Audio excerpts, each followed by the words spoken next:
So, happiness, we try to find it, and it's here. It's very subtle, and it has something to do with being able to bring your awareness to what is it that's making you unhappy. Instead of looking for unhappiness, look for whatever it is that's making you unhappy and get rid of that. You know, and I don't mean the outside stuff.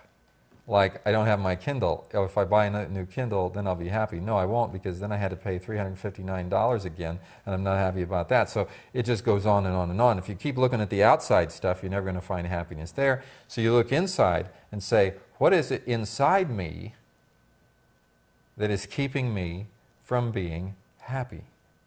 And really look into it. It's like Krishnamurti, which I guess I kind of grew up on Krishnamurti when I was like 17, 18 years old. That's what I was reading to really discover something, because I was going through such an intense struggle myself with happiness, and even at that age, some depression. And there were so many things to read and so much opening that came from that. But with Krishnamurti, he never seemed to answer questions very directly.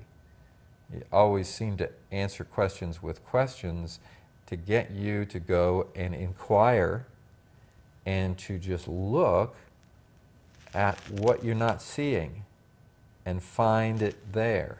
And a lot of the teachers use the approach of, they use the term neti, not this, not this, not this.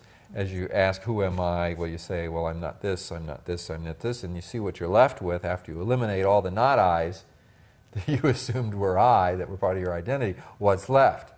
And so in looking for happiness and what is keeping me from being happy, is this really keeping me from being happy? Well, that's not keeping me from being happy. Is this keeping me? What you find is all the things that are keeping you from being happy are in the thinking, yeah, and the judging, and all of that. And you see how your mind goes down these little roads, and it's so subtle because it seems so familiar. We need our minds, you know, for making all of our appointments and planning our day. We definitely need our minds. It's very practical. And, you know, technology and just all the things we've managed to do with constructing our buildings, our homes, and making all the material things that we have. We need our minds for those things. Where we don't need our minds so much, and where we're getting into a lot of trouble, is in the emotional realm, in the relationship realm. We try to actually solve emotional problems. We try to solve relationship problems, and it becomes like actually an in-house soap opera, because we are adding to the story inside of our head. We're deducting and taking away things that need to be there. We're confused with the real facts, and we embellish, and we do all these crazy add-ons. It's almost like this play that we're making inside of our head. And we can get, actually angry at someone just because of the way they look on their face, and they could be thinking about something totally different. Yeah. So it's just an incredible what the mind can do in the emotional realm. Right. And this is what I think that, I think this causes some of the most unhappy people in the whole wide world are those, and a lot of us do it, who live in the mind in that way, and who try to solve their emotional relationship problems in the mind. It's devastating, and it's just, I mean, if you watch I don't watch soap operas, but years ago I did, and I don't think they've changed that much. But they are loaded with what the mind is filled with. It's just a bunch of garbage. All the evil that people do to each other. It's just a bunch of garbage. Thinking. It's just so unreal.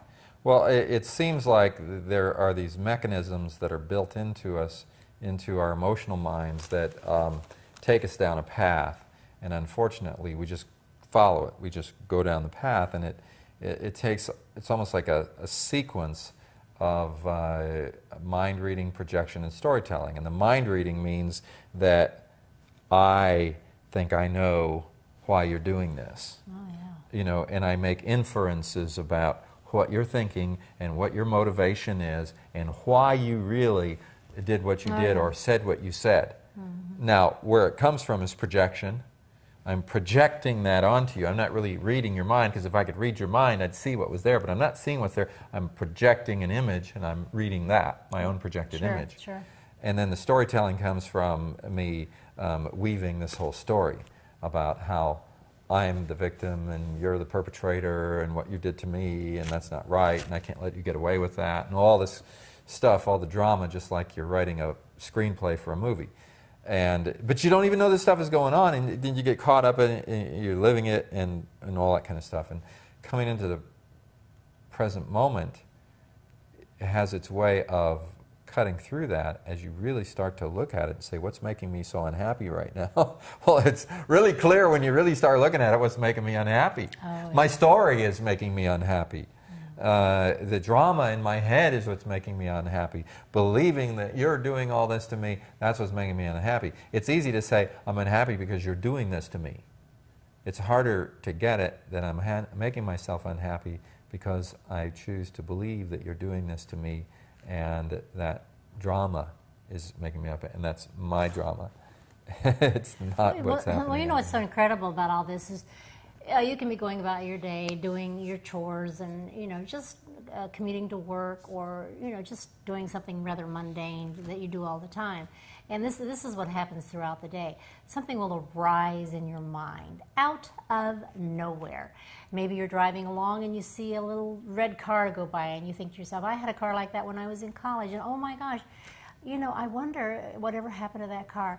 And, oh, the girl that I was dating, or the guy that I was dating when I drove that, that. And then the mind goes into that, and then it takes you on this this storytelling thing. And then sometimes you can relate it back to something that's happened to you right now, and you go, I wonder, my wife, she had a crush on that guy, and sometimes I wonder if she hasn't contacting him right now. She's been acting awfully strange. That you can go into these really stories, yeah. Story. Yeah. I mean, totally. Well, and then all of a sudden you have this thing going inside of you. When you get home, you're looking at your spouse a little differently. It's almost like, I just wonder about you sometimes. Yeah. Where were you last night, actually? Where were you last night?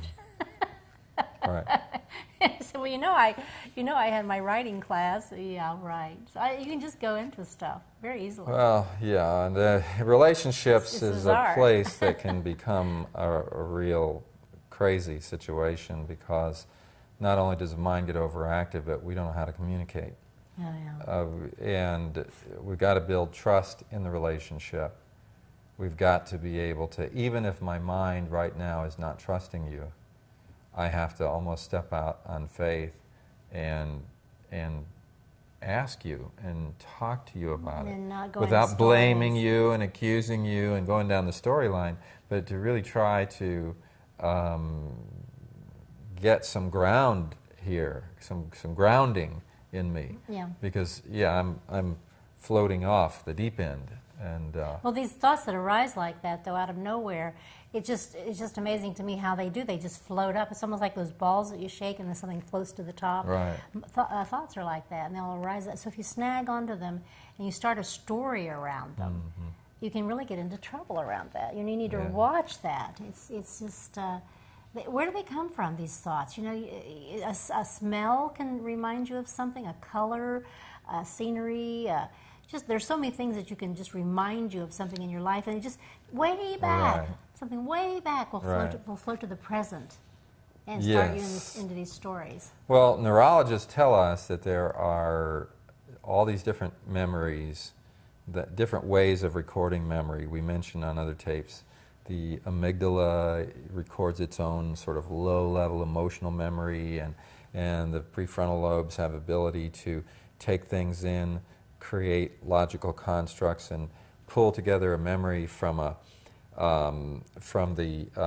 smells, the visual cortex, all the senses, and so forth, and integrate that into a very complete memory with annotation. Like when you get these DVDs where the director does his commentary on it. Sure. It's got the commentary, and all of this stuff is together and makes a complete memory that's then stored in the brain, and we have the ability to call these up through the synapses that are there, the connections in our brain at a given point in time. Either you push my button, or I recall it because of something that happens that is a association reminds me of something. It's amazing. Memory comes up from here, memory comes up from here, memory comes, and we're trying to make sense of it all. Yeah. And we've learned through our whole lives how to make sense of it all. Only what we've learned is what's got us in this state of unhappiness. We're misinterpreting Yes, all the things that are coming to us.